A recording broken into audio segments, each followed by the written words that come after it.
বৌমা, শাকসবজিগুলো আরেকটু এইগুলো রান্না করলে খাবারের স্বাদ নষ্ট হয়ে যাবে। আচ্ছা শাশুড়ি মা, আমি করে দিচ্ছি। ভুল ভ্রান্তি একটু হয়ে গেছে আর কি।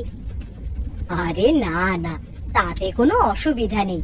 নতুন বিয়ে হয়েছে, এসব প্রথম প্রথম হয় একটু। এবার দেখুন তো মা, ঠিকঠাক আছে কিনা। আর একটু ছোট করে দিয়েছি।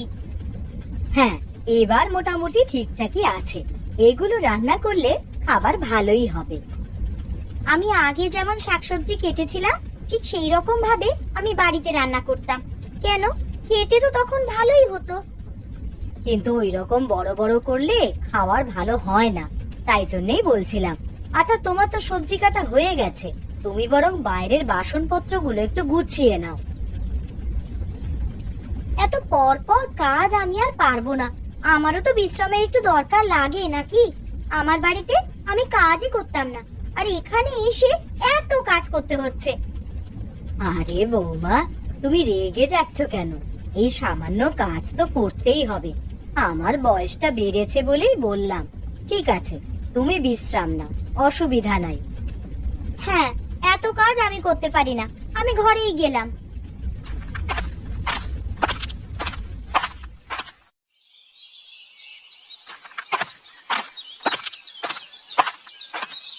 গিন্নি, আমি এসে গেছি। রান্না বান্না হয়ে গেছে তো, খেতে দাও। এই, তুমি হাত পা ধুয়ে এসেছো ভালোভাবে, না হলে কিন্তু একদম ঘরে ঢুকবে না। হ্যাঁ গো গিন্নি, আমি একদম পরিষ্কার হয়ে এসেছি। নোংরামি আমি পছন্দ করি না, তুমি তো জানোই। হ্যাঁ জানি, তাও আমি বলে দিলাম। এসো, আমার পাশে এসে বসো, তোমার সাথে কথা আছে। কি কথা বলবে তো? এরকম ভাবে ডাকলে কেন? রাজুর বউটাও হয়েছে এক রকমের। ওকে বিয়ে দিলাম যাতে আমার সুবিধা হয়। হাতে হাতে বৌমা একটু কাজ করে দেবে, তা নয়। কেন, বৌমা কিছু বলেছে নাকি তোমাকে? বড় লোক বাড়ির মেয়ে হলে যা হয় আর কি। আজকে রান্না করতে করতে বললাম, বাইরে বাসনপত্রগুলো আছে, গুছিয়ে তুলে রাখো। তা আমায় কত কথা শোনালো। তার আগে বৌমা কিছু কাজ করছিল নাকি? কি আর এমন কাজ করছিল? আমার কথায় আনাজ কেটে দিয়েছে। আনাজ কাটা হয়ে যাওয়ার পরেই আমি বললাম, বলছে আমি পর পরে তো কাজ করতে পারবো না, এই কথা সেই কথা। ছাড়ো না গিন্নি, ছেলে মানুষ, এটুকু ব্যাপারে যেন এরকম রাগ করো না। থেকে থেকে সব ঠিক হয়ে যাবে। আমার তো মনে হয় না ঠিক হবে। হ্যাঁ, মেয়েটা চেষ্টা করছে, পারছে না, কষ্ট হচ্ছে, ঠিক আছে। তবে বৌমা বলছে সে নাকি বাড়িতে কোনো কাজই করতো না, তাই এখানে করবে কেন? আচ্ছা ঠিক আছে, রাগ করো না, সবাইকে তো মিলেমিশে থাকতে হবে নাকি?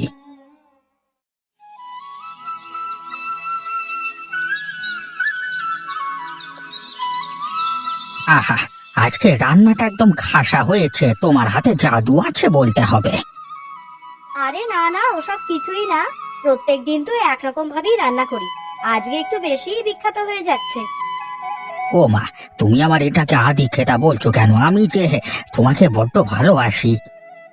দেখ, আমায় লজ্জায় ফেলে দিচ্ছে। চুপ করে খাও তো। হ্যাঁ, আমাদের মেয়েটার কি খবর গো? বাবা মাকে কি ভুলে গেল নাকি? কতদিন আমাদের বাড়িতে আসেনি। আরে আসবে গো আসবে, আমাকে চিঠি পাঠিয়েছিল। এখন জামাইয়ের খুব কাজের চাপ, অফিস থেকে ছুটি পাবে না, তাই জন্য কয়েকদিন পর ছুটি পেলেই আসবে। আচ্ছা, আমাদের মেয়েটার জন্য একটা ভালো পাত্র পেয়েছি বললে হবে না? খুব খেয়াল রাখে আমাদের মেয়েটার। হ্যাঁ। হুম, ভুল বললে। আমাদের মেয়েটা শুধু আমাদের খেয়াল রাখে না, আমাদের খোঁজ খবর নেয়, খেয়ালও রাখে। আমাদের ছেলে নেই তো কি হয়েছে, ছেলের অভাবটা বুঝতে দেয়নি আমাদের জামাইও। হ্যাঁ গো গিন্নি, তুমি ঠিকই বলেছ। এত ধনী তবুও কোনো অহংকার নেই, যাকে বলে একেবারে মাটির মানুষ। এই যে, আর বক বক করো না। খাওয়া যখন হয়ে গেছে, এবার তখন উঠে পড়ো। আবার তো বিকেল বেলা গিয়ে দোকান খুলবে। যাও, এখন একটু ঘুমিয়ে নাও। হ্যাঁ গিন্নি, আমি ঘরে যাচ্ছি। তুমি সব কাজ সেরে চলে এসো, আমি ঘুমাতে গেলাম। গিন্নি, দরজা খোলো, আমি অফিস থেকে চলে এসেছি। ও, তুমি চলে এসেছো? এসো এসো, ঘরে এসো। ঘুমাচ্ছিলে মনে হচ্ছে, চোখ মুখ একদম ফুলে গেছে, ভালো করে ঘুম হয়নি মনে হয়। ঘুম আর হবে কিভাবে? এই কোনো রকমে শুয়েছিলাম চোখ বুজে। কেন গো, কি হলো আবার? তোমার শরীর খারাপ হলো নাকি? চলো চলো, এক্ষুনি বৈদ্যর কাছে যাই। না না, আমার শরীর একদম ঠিকঠাকই আছে। আমি একসাথে আর থাকতে পারবো না। তোমার মা আমাকে কাজ করিয়ে করিয়ে একেবারে মেরে ফেললে।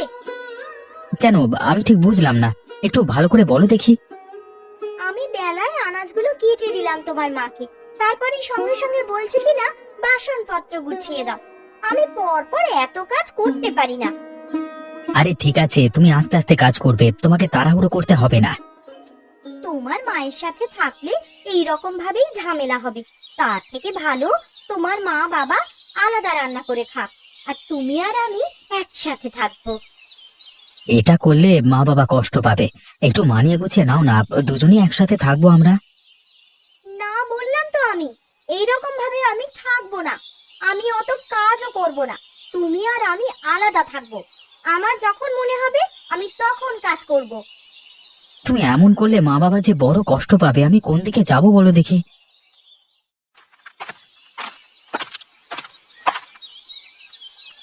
আমি তোমাদের সব কথাই শুনতে পেয়েছি। বৌমা যেমন চাইছে তেমনই হবে, তোরা সুখে থাক। বাবা, আমরা চারজন মিলে মানুষ গুছিয়ে থাকবো, তুমি ওর কথা ছাড়ো না, আমার স্ত্রী ঠিক মানিয়ে নেবে। না রে রাজু, আমাদের জন্য তোর অশান্তি এইভাবে আমরা হতে দেব না। তোরা দুজন তাহলে কাল থেকে আলাদা রান্না করে খাস। এই তো এতক্ষণে একটা ঠিক কথা বলেছে। আমি আমার বশ মতন রান্না করব, কাজও করব।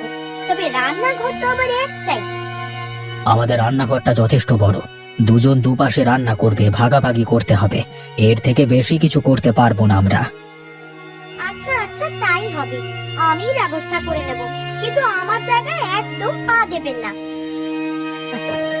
না গো বৌমা, তোমাদের খুশিতেই আমি খুশি। তোমাদের জায়গায় পা দিয়ে আমি অশান্তি লাগাবো না। রাজু, তাহলে ওই কথাই থাকলো, তোরা দুজন সুখে শান্তিতে ঘর কর, তারপর দরকার হলে আমরা আছি। ভাবিস না জানো আমাদের কষ্ট হয়েছে, ছেলে মেয়েদের খুশির জন্য অনেক কিছুই করতে হয় তাদের বাবা মাকে। গিন্নি, তুমি কেন এমন করলে? আমাকে এই দিনটাও দেখতে হচ্ছে আজকে। আরে রাজু, কাঁদিস না।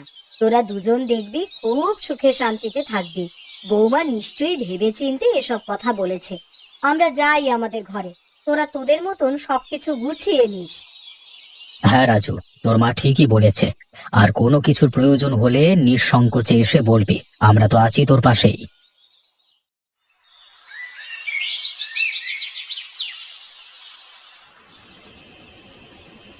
দুলাল, তোর আজকে কি হয়েছে? এরকম ভাবে চুপ করে বসে আছিস কেন? না না, তেমন কিছু নয়, কিছুই হয়নি। আমি জানি রে, তোর কিছু একটা সমস্যা হয়েছে। তোকে এতদিন ধরে দেখছি, প্রত্যেক দিন খুশ মেজাজে থাকিস। আজকে তুই চুপচাপ, বললি হলো কিছু হয়নি? তোকে কি করে বলবো বল? তুই কি আমার সমস্যাটা ঠিক করতে পারবি? বলে দেখতে পারিস, যদি আমি পারি ঠিক চেষ্টা করব। একবার বলি তো দেখ। আমার বৌমার ইচ্ছে আলাদা থাকবে ছেলেকে নিয়ে। একই বাড়িতে থাকবো কিন্তু দুজনের আলাদা। এর থেকে বড় কষ্টের কি হতে পারে বল দেখি। আমি দুঃখিত রে, এই বিষয়ে আমি তোকে কোনো সাহায্য করতে পারবো না। তোর বৌমা যদি বুঝতে পারে একা একা থাকবার সমস্যা, তবেই সবকিছু আবার ঠিক হবে। বৌমা কোনোদিন বুঝবে না, আর এসব কোনোদিন ঠিক হবে না। বড়লোক বাড়ির মেয়ে হলে যা হয়, ভেবেছিলাম ভালো হবে, কিন্তু সেরকমই হচ্ছে। কি আর করবি ভাই, কপালে থাকলে সেটাকে তো আর বদলে দিতে পারবো না। এসব বিধাতার লিখন। তোকে প্রথমেই তো বললাম, তুই আমার কোনো সাহায্য করতে পারবি না। আর মনের মধ্যে কথা গুমড়ে গুমড়ে মরবার থেকে কাউকে বলা ভালো রে, মনটা অন্তত হালকা হয়। কিন্তু দেখ, এইভাবে কতদিন চলে? দেখাই যাক এখন। আমি কিছু করতেও পারবো না, বলতে গেলে অশান্তি। তার থেকে না বলাই ভালো, রোজ রোজ অশান্তি ভালো লাগে না।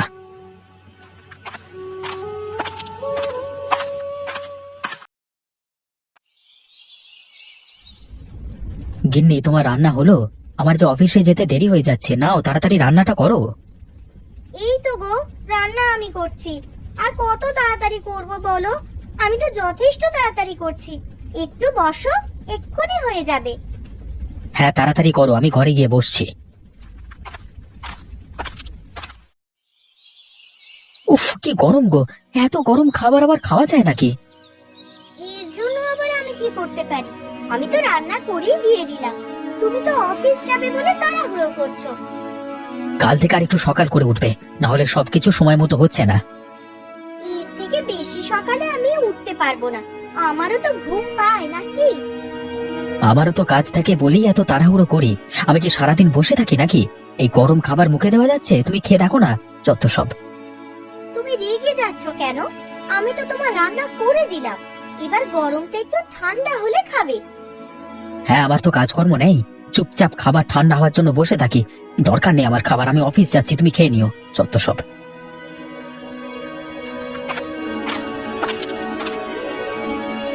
দেখেছো, আমাদের ছেলেটা না খেয়ে বেরিয়ে গেল। ওর তো ক্ষুধা লাগবে। সবই তো শুনলাম গো, কি করব এখন? ওদের নিজেদের ব্যাপার নিজেরাই মিটিয়ে নেবে। এখানে আমাদের ঢোকাটা ঠিক হবে না। আমার ছেলেটা জীবন নিয়ে খেলা করছে, দেখতে কষ্ট হয় গো। তুমি আবার আগের মতন সবকিছু করে দাও। আমাদের কপালে যদি দুর্গতি লেখা থাকে তাহলে আর কিছু করবার নাই গো। এইভাবেই কাটাতে হবে। কষ্ট তো আমারও হয়। তুমি খেয়ে নাও, আবার তো জমিতে যাবে। পেটে না খেলে খাটবে কিভাবে? এমনিতেই বয়সটা তো আর কম নয়। না গো গিন্নি, আমি খেতে পারবো না। ছেলেটা না খেয়ে বেরিয়ে গেল। ছেলে না খেলে বাবার মুখে খাবার ওঠে গিন্নি? আমি সবই বুঝতে পারছি গো, তবে তোমার তো বয়স হয়েছে। পেটে একটু খাওয়া দাওয়া না করলে শরীর খারাপ করবে যে। গিন্নি, তুমি খাওয়া দাওয়া করে নাও। আমি আজকে এখন আর খেতে পারবো না, ছেলেটার জন্য খুব কষ্ট হচ্ছে। আমি জমিতে যাচ্ছি, কাজকর্ম করে আসি গিয়ে। না খেয়ে যেও না গো, অন্তত একটু খাবার মুখে দিয়ে যাও। এইভাবে খাবার রেখে উঠে যেতে নেই, এটা অমঙ্গলের লক্ষণ। বাড়িতে তো অমঙ্গলই হচ্ছে, মঙ্গল হলো কোথায়? আমি জমিতে যাচ্ছি গিন্নি, নিজের খেয়াল রেখো, খেয়ে নিও কেমন? ছেলেটা না খেয়ে বেরিয়ে গেল বলে ছেলের বাবা খেলো না, আর আমাকে বলছে খেয়ে নিতে। কেউ না খেলে মায়ের মুখে কখনো খাবার ওঠে? কি হলো রে ভাই, কি হলো তোর? আজকে তো এসেই কাজে বসে পড়লি। অন্যদিন তো আমার সাথে আগে আড্ডা দিস, তারপর কাজ করিস। আজকে আর ভালো লাগছে না রে। হ্যাঁ, চুপ করে কাজ করে নে, পরে আড্ডা দেবো। এই ভাই, কি হয়েছে বল দেখি? তোর তোর মুখটা এরকম শুকনো শুকনো লাগছে কেন? কিছু সমস্যা? হ্যাঁ জি, সমস্যায় আছি। আমার আর ভালো লাগছে না, এই জীবন বিরক্তকর লাগছে। কেন রে, কি হয়েছে? তুই তো এরকম কথাবার্তা বলিস না। তা বাড়িতে কিছু সমস্যা হয়েছে নাকি? হ্যাঁ, তুই ঠিকই আন্দাজ করেছিস। আমার স্ত্রী আমার বাবা মার সাথে আলাদা হয়ে গেছে। মানে আমরা আলাদা, মানে আমার বাবা মা আলাদা। এভাবে কেউ কোনোদিন থাকতে পারে তুই বল না? এটা আবার কেমন কথা হলো? সবাই মিলে তো একসাথে থাকে।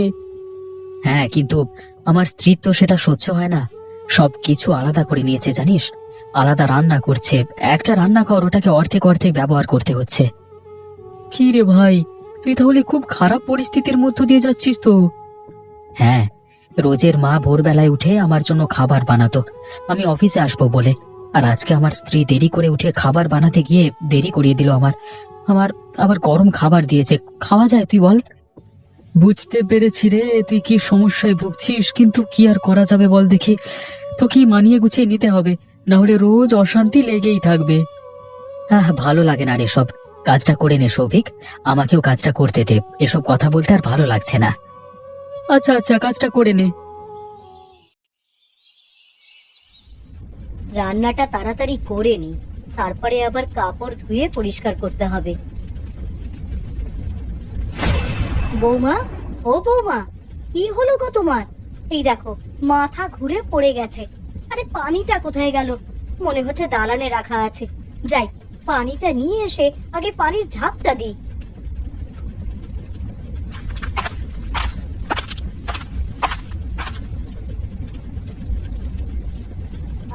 আমি কোথায়? আমার কি হয়েছে? আমি মাটিতে শুয়ে কেন?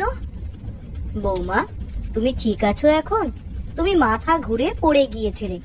আমায় ধরে আস্তে আস্তে ওঠো তো মা। চলো, বিছানায় গিয়ে একটু বিশ্রাম নেবে। শাশুড়ি মা, অসংখ্য ধন্যবাদ আপনাকে। আরে এসব ধন্যবাদ পরে দেবে, এখন আমায় ধরে ওঠো দেখি। ঘরে গিয়ে বিশ্রাম করবে, চলো। এবার তুমি ভালো করে বিশ্রাম নাও মা। রান্না বান্না আমিই করে নিচ্ছি বৌমা, তোমায় আর চিন্তা করতে হবে না। আচ্ছা শাশুড়ি মা, আপনি যেমন বলবেন। আপনি ছিলেন বলে আজকে রক্ষে হলো, না হলে যে কি হতো ভেবেই আমার ভয় লাগছে। বৌমা, তুমি এসব অলক্ষণে কথা আর বলো না, তুমি বিশ্রাম নাও। আমি রান্নাঘরে গেলাম, রান্না বান্নাগুলো বরং করে নি।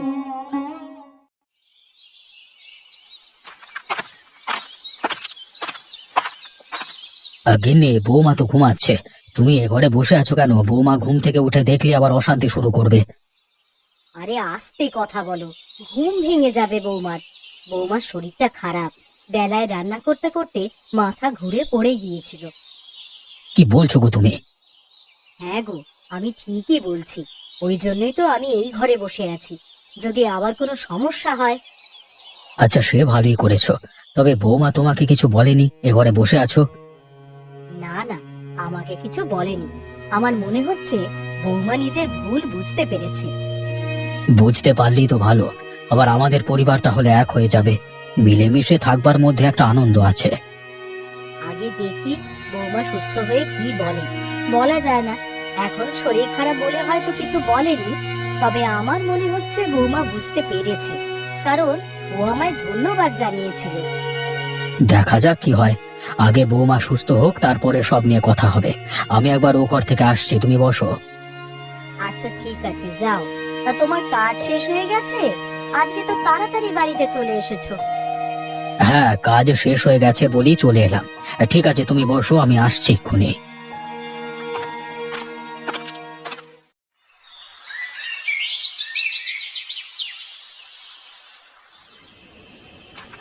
আজকে অফিস থেকে বাড়ি যেতে কত দেরি হয়ে গেল। অন্যান্য দিন কত তাড়াতাড়ি বাড়ি চলে আসি। আজকে তো অফিসে স্যার এসেছিলেন, তাই জন্যই আজকে বেশি কাজ করতে হলো। না হলে কে করে, বিকেলেতেই তো বাড়ি চলে যাই। হ্যাঁ, তুই ঠিকই বলেছিস। আর তুই যেটা বলছিলিস বাড়ির সমস্যাটা, ওটা একটা পদ্ধতিতেই মিটতে পারে। কি পদ্ধতি বল আমাকে। তুই যা, বাড়ি গিয়ে বৌদিকে বোঝা। একসাথে থাকলে কত সুযোগ সুবিধা আছে। বৌদি যদি তোর কথা বোঝে তাহলে দেখবে আবার সব ঠিক হয়ে যাবে। সেদিনও তো কতবার বললাম, আমার একটা কথাও শুনলো না। আর বুঝিয়ে কি হবে? না রে বন্ধু, তুই আমার কথাটা একবার শোন। তুই গিয়ে বৌদিকে ভালো করে বোঝা। সেদিন হয়তো রাগের মাথায় ছিল তাই কথা শোনেনি। ঠান্ডা মাথায় থাকলে বোঝাবি। আচ্ছা ঠিক আছে, চেষ্টা করে দেখবো। বোঝা গেলে তো ভালোই হয়। মা বাবা সকলে মিলে একসাথে থাকবো। এইভাবে একা একা থাকতে ভালো লাগে? হ্যাঁ, ওই জন্যই বলছি, হাল ছাড়িস না, চেষ্টা করে যেতে হবে। বাবা মা তোকে জন্ম দিয়েছে, এভাবে মাঝ রাস্তায় হাত ছেড়ে দিতে পারিস না তুই। আরে, ওদের এই বৃদ্ধ বয়সে তুই হলি মা বাবার রক্ষা কবচ। এসব তো আমিও জানি রে।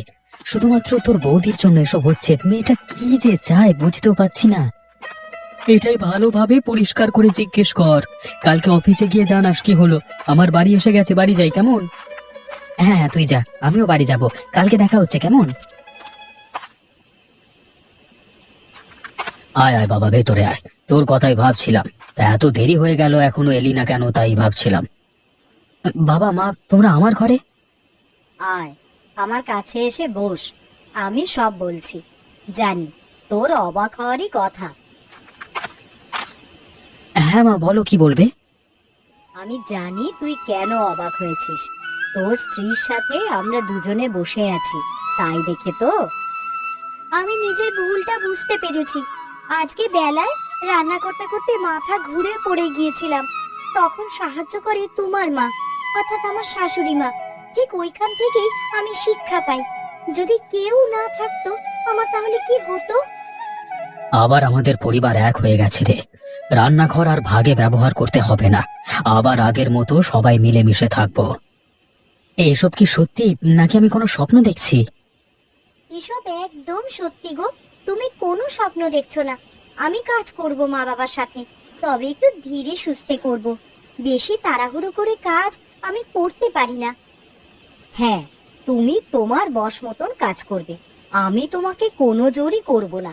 দুজনকে নিয়েই সংসারে মানিয়ে নিতে হবে।